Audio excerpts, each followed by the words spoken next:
Welcome to another week of Ether Raids. This is Astra season, and we're starting off against generic. Here we go.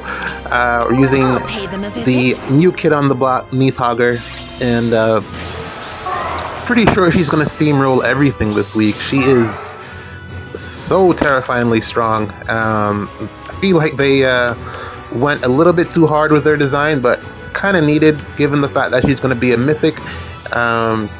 Not sure if she's going to be the best once, off season, kind of like a Gateau situation where Gateau was really more dominant when he was a bonus unit, and then after that he fell off completely. It might be the same with her, but then, let's see what type of armor skills they give us moving forward. But for right now, man, she is a beast. She is so strong, especially with support. I think I've said this before.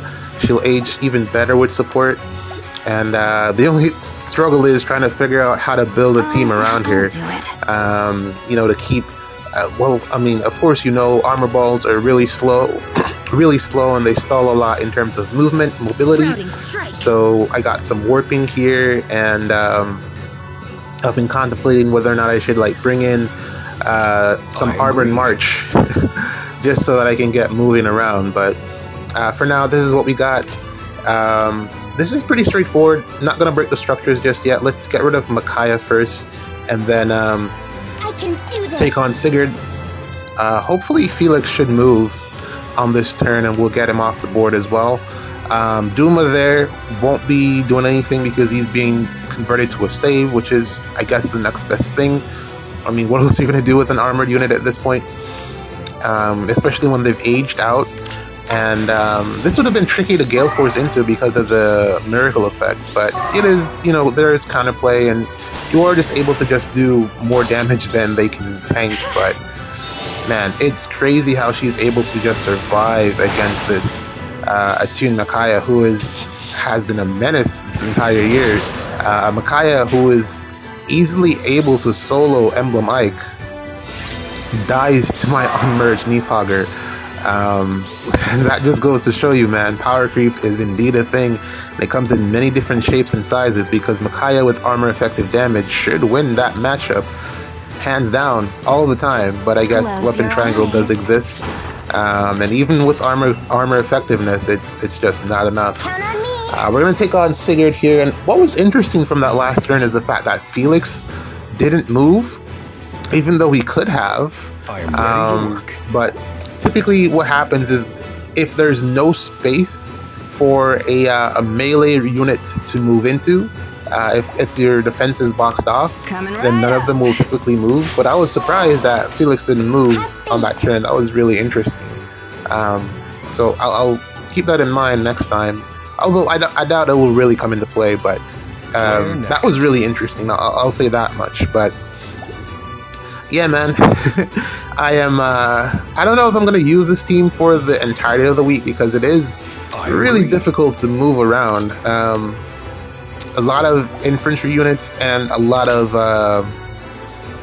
warping is required to make it be mobile. So I don't know if I'm going to and then also the matchup versus Sigurd doesn't really favor Neathhogger. That's one of her main counters, AoE damage. So I don't know what I'm going to do about that in particular. I was experimenting with a configuration that had Hector and Corin, or either one of them really, because they both lay down the stone terrain, and then, Fallen Lemera as well, but it just felt too clunky, too slow. I forgot how annoying it was to move these armor balls around. I've been Gale Forcing a ton lately, and it's just 2-turn clears, hyper mobility. So going back to the stall ball, it's a little bit tricky in terms of just remembering how to get it to work. Well, really all it is you just sit there pretty much, but going towards the pots, it is a bit of a challenge. Now here comes Felix. It's a big number, but Nagi here with Hardy Fighter is enough. I mean, it's not even Shield Fighter, just Hardy Fighter. It's going to be enough. Reason for that is we have following Astra here, giving the extra pulse after combat, so that the Hardy Fighter is always going to be up, and he's not hitting Brave, so it's just never going to be enough damage. I could potentially invest Shield Fighter into her. I'm hoping I pick up a copy of Nagi from Binding Worlds, or, well, yeah, Binding Worlds, because it's a ton of Dragon Flowers at this point. And it would definitely increase or improve her matchup against Felix here, but as you can see, even with 3 actions here, Felix is failing, so yeah. The problem that I'm experiencing as well, because Sigurd is doing that fatal smoke thing,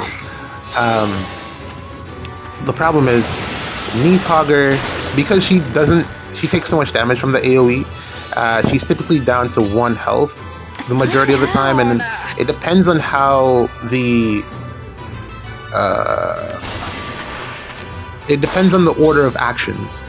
So it leaves her vulnerable to be sniped by a range unit if she's already at 1 health because of an AoE hit from Sigurd. But the thing is, even at 1 health, she pretty much tanks everything. That's also the reason that Asker is around, so that he can give the Breath of Life support, but it's not really healing as much as I would like. The only thing I can think of is to maybe give her Mystic Boot, but the Fatal Smoke status effects, I would really love a way to clear that mid-turn, so that it doesn't impact her as much as it's doing. That's really the problem, but she's doing just fine so far. It's just really just like a test run just to see how it plays. I've been using it a bit in testing, but yeah, I just haven't figured out the correct configuration of units. Not configuration, building a team around her. I haven't figured out the right team for her yet. Veil support is actually tremendous. It helps her out a ton, having Veil with her. So Veil is a given. But then there's Asker, and I feel like Micaiah, Attune Micaiah is probably better, but I already use Micaiah for everything, so I don't want to, like, you know, bring her over to Astra Anima Season to offense as well. Which is why, what's her name? Saline is here. She doesn't do quite as well as Micaiah, I want to say, but she, you know, gets it done for what it's worth. And it gives me, well, unfortunately, that's 2 blue nukes, so not a lot of spread. But the thing is, Neathhogger is actually tremendous, or just fantastic at player phasing as well. So gotta point that out. So if it is that I'm having trouble against like an Emblem Ike, I'll probably just throw her in front of him and she will deal with that as well. She just does 99s all day, man. She just hits so hard. Side note, completely off topic, I'm watching the news right now, and I didn't realize that they caught the guy that did that healthcare shooting, the assassin, handsome boy. Well, that's just what I'm saying, calling him, because he got that baby face. I'm surprised. He's a kid. He's like in his, looks like he's in like his 20s. I want to say 25, 26. That's what he looks like, but GG's, man. Alright, here is our second match for the day. The Armor Ball was really kind of, it's a big shock to go from Gale Forcing and then go to Stall. So you're using an Armor Ball, so I'm gonna Omni Tank this time. It's more of a in-between medium, a healthy middle ground, I guess you could call it. Yeah, trying to, it wasn't, I just couldn't get the movement right, and it felt really foreign to me, so I'm gonna give that a little bit of a break. I'll probably pick it up back later on in the week, but for now, we're gonna go with the Omni Tanking. We're gonna go with Sita, and she's gonna do the job here. Gonna be difficult to get the pots, but I'll try to figure it out. Unfortunately, I can't run Neathhogger on all of my teams because they don't really. Most of them don't have a place for her. Like this one, I guess I could swap out Lilina, because Lilina isn't really here to do anything aside from be a bonus unit. She doesn't really offer anything. I don't want to bring beefcakes, and there just wasn't anyone else on that banner. So this is the team. Yeah. So yeah. Let's rewind back to the kid from the shooting, the assassin. I'm surprised they caught him. I was saying, because I figured that he would have just fled the country and disappeared into the wind. The kid decided to stay and chill in his hometown. Apparently, they caught him at a McDonald's, just eating and typing up his manifesto, as all supervillains do. At McDonald's, type out their manifestos. It's apparently the place to go when you want to type your manifestos, because the fries are slapping. But yeah, I thought he would have been gone with the wind. I didn't think anyone would be able to recognize him, but close your eyes. He got out. The pictures, and he was just everywhere, which is really why I thought he would have just dipped, because it's national news. Why would you stay unless you're unable to leave for whatever reason? Maybe he's just a broke kid, didn't really plan this whole thing through. Well, we'll find out more as the story unfolds. So, I mean, by the time that you're seeing this, a lot would have already developed. But what is it, Tuesday? And they just caught him on Monday. So, more details are going to come out in terms of why he did it.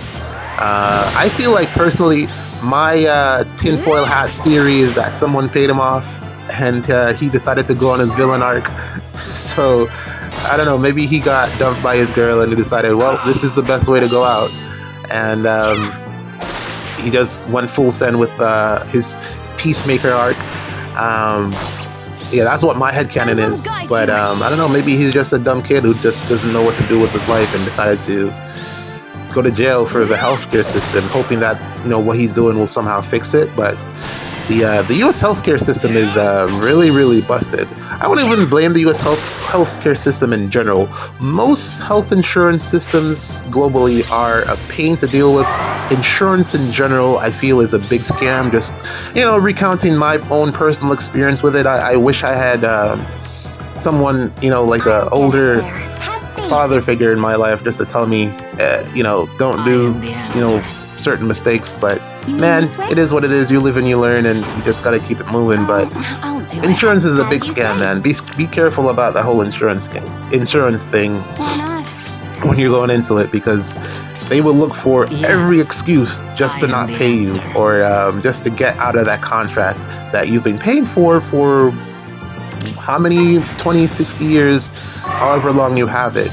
They will look for whatever reason to just not pay you out. So, and they don't give you the fine print either, which is kind of crazy. Well, I mean, they give you some paperwork, but just not all of it. There's some stuff that they keep in the back just so that they have some of their cards close to their chest, which is just cheap and shady. But that's the name of the business. Pay what you can. Hopefully, whoever is paying for the service ends up never using it. But those who need it, sometimes they try to scam them out of it, and that's just my own personal opinion about insurance. That's just what I think it is. But one future. Yeah, that was never going to be the way to fix the system. That's just not how you would go about it. You got to do it a bit more top down. It has to be maybe bottom up would be the better way to say it, because there has to be some incentive for government to want to change how the health system works, and the incentive has to come from the people, because they're the ones paying for it. Yes. So yeah, it would probably have to be bottom up. But I don't know, man. Let's see where this whole thing goes. Life is exciting, man.